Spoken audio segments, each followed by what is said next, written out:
Cristina. Y ahora, señoras y señores, me voy a hacer nuestro living. Me está esperando la doctora Cecilia Pirolo. Qué peinadito que tenemos hoy, ¿eh? Peinadito. Atención, para papa, ¿eh? Atención. Padres, madres, tíos o cualquier persona que tenga a su cargo niños o niñas.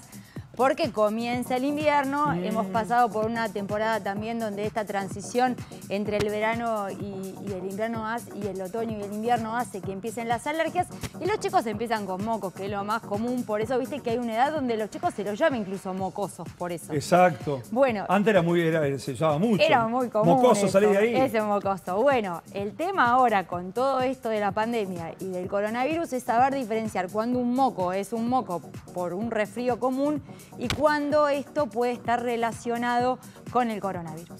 Para eso vamos a hablar con el doctor Luciano Guido Vizcay. Él es pediatra del Hospital Alemán. Hola Luciano, buenas tardes. Hola. La doctora Pirolo y Daniel te saludamos. Hola. ¿Cómo estás? ¿Cómo les va? Me río porque es muy común que nosotros digamos que a las madres, no a los padres, que el tema de los mocos viene de mocoso.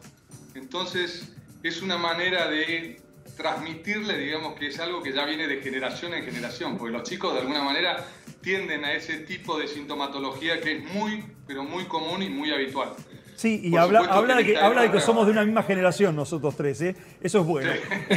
Bueno, realmente es importante porque a la vista de la pandemia y todo esto, cuando empiezan estos mocos, los papás se preocupan y las mamás, y mucho. ¿Tendrá coronavirus? ¿Qué tiene? ¿Lo tengo que mandar a la escuela? ¿No lo tengo que mandar? ¿Cómo diferenciar? Decía la doctora y te lo transmitimos a vos. ¿Cómo diferenciar esos síntomas? Mira, es todo un desafío para los padres porque viene con toda la carga de lo que es la pandemia, digamos.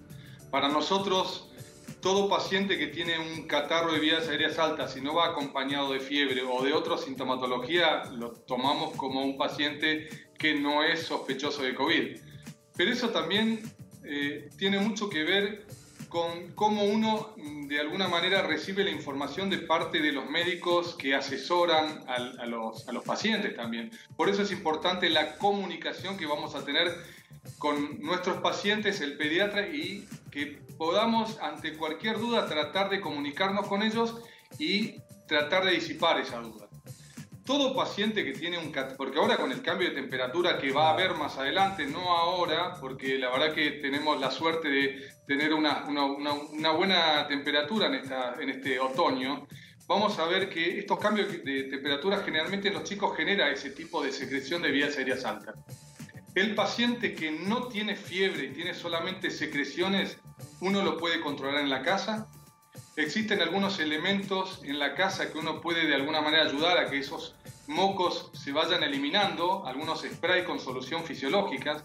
Algunas madres lo que hacen es, en épocas más de frío, hacerle vapor en el baño, un poquito de vapor en el baño, eso alivia un poco más, digamos. El criterio de atención de un paciente con mocos, porque el moco también puede tener color, porque también la consulta nuestra es, ¿ese moco es de color cristalino o de color verde? Bueno, el paciente que tiene un moco de color cristalino sabemos que es mucho más benigno que uno que puede tener un poquito más verde, que puede de alguna manera empezar a representar otro tipo de infección más importante. Acá el marcador es la fiebre. Si el paciente tiene fiebre, hay que consultar con el médico. Si el paciente tiene más de 24 horas de fiebre y tiene otro tipo de sintomatología, aparte de los mocos, puede tener tos, vómito, diarrea, dolores musculares, es importante que consulten. Esos pacientes deben ser tratados como sospechosos de COVID. Y ahí entran lo que se llama protocolo. Y el desafío del médico es tratar de diferenciar ese tipo de sintomatología con COVID. Y ahí vemos si se hisopa o no. Por supuesto que alrededor también tenemos un montón de circunstancias que ayudan a que uno pueda hacer mejor el diagnóstico. Si en la familia hay un conviviente positivo, el paciente está con fiebre, tiene tos, lo vamos a hisopar independientemente de que agregue o no otro tipo de sintomatología. Explicarle también a la gente que no es lo mismo el virus, el rinovirus, que es el virus del resfrío, a la influenza, que es el virus de la gripe, y que, como bien vos dijiste, da sintomatologías distintas y que hay uno que se asocia más al COVID, que es a lo mejor el virus de la influenza, que ahí sí se puede confundir porque también puede traer fiebre, dolor muscular, y no tanto como el rinovirus, que a lo mejor es simplemente un resfrío común. obviamente, digamos, yo te digo una cosa, es muy difícil en la clínica tratar de diferenciar los tipos de virus, porque el virus del COVID y el virus de la gripe prácticamente tienen la misma sintomatología. Solamente que a veces la sintomatología es mucho más rica en uno que en el otro, pero ante un cuadro de este tipo nosotros lo vamos a tomar como sospechoso de COVID. En pediatría sabemos que hay un porcentaje de chicos que hacen positividad muy rápidamente y generalmente entran dentro de lo que se llama protocolo para hisoparse. No hisopamos a todos los pacientes porque sabemos que no todos los pacientes van a tener COVID. Sí hisopamos según un protocolo en donde hay más de una sintomatología, en donde también puede haber atenuantes como dije hace un rato, pacientes que han convivido con alguien positivo, a esos pacientes sí lo tenemos que hisopar.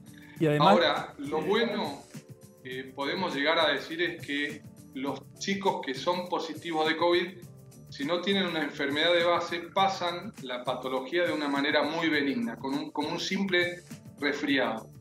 Pero uno tiene que tomar los recaudos. Y acá lo más importante es el tema de la higiene de la mano, por supuesto el uso del barbijo. Y ahora empezamos la campaña de vacunación antigripal, que es importantísima para tratar de apalear el tema de los cuadros gripales durante el invierno, sobre todo en aquellos pacientes menores de 2 años y los que tienen factores de riesgo. La campaña de vacunación es gratuita y eso ayuda un poco más a tratar de evitar la posibilidad de que uno pueda llegar a tener fiebre por otro tipo de virus. y además pensaba, ¿no? Cuando aparecen estos primeros mocos, estas primeras secreciones, los padres, ¿no? ¿Qué hago? ¿Lo mando a la escuela? ¿No lo mando? Por eso digo, es importantísimo la consulta al pediatra, quien es que va a decidir si debe o no debe ir, como decías vos, si debe hisoparse, no debe hisoparse.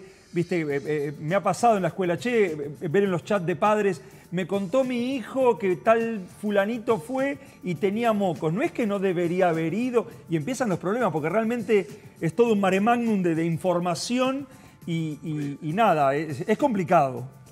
Bueno, imagínate a nosotros cuando nos llegan los pacientes con un montón de dudas que a lo mejor se cargan de un montón de noticias que no son las adecuadas a lo mejor para tratar de plasmarlo dentro de lo que es este clima de pandemia.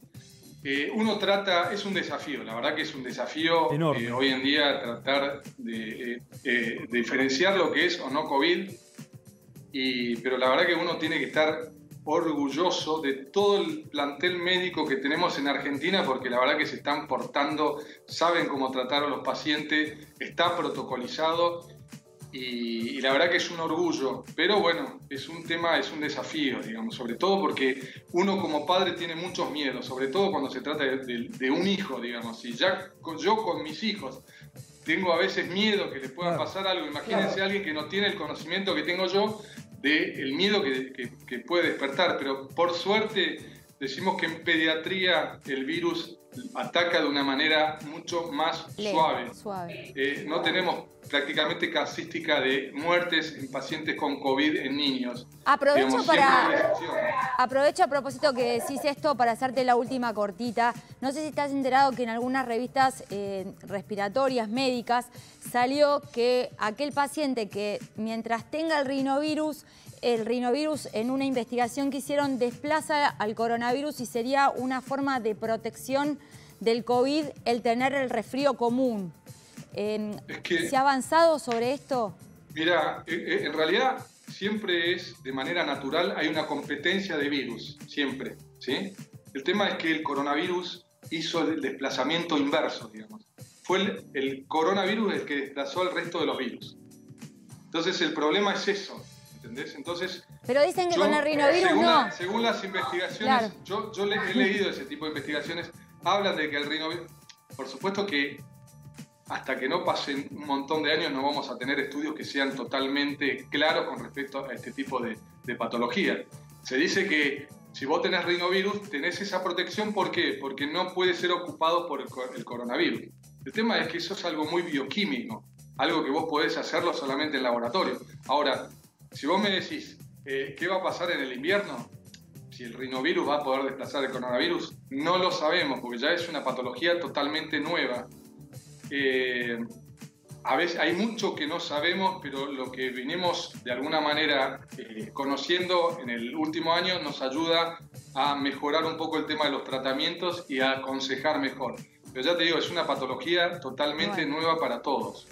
Doctor, muchísimas gracias por esta comunicación. Que tenga usted una buena tarde. Gracias. Bueno, muchísimas gracias a ustedes. Muy amable. Hasta luego. Gracias. Muy bien, señoras y señores. Y ahora nosotros vamos a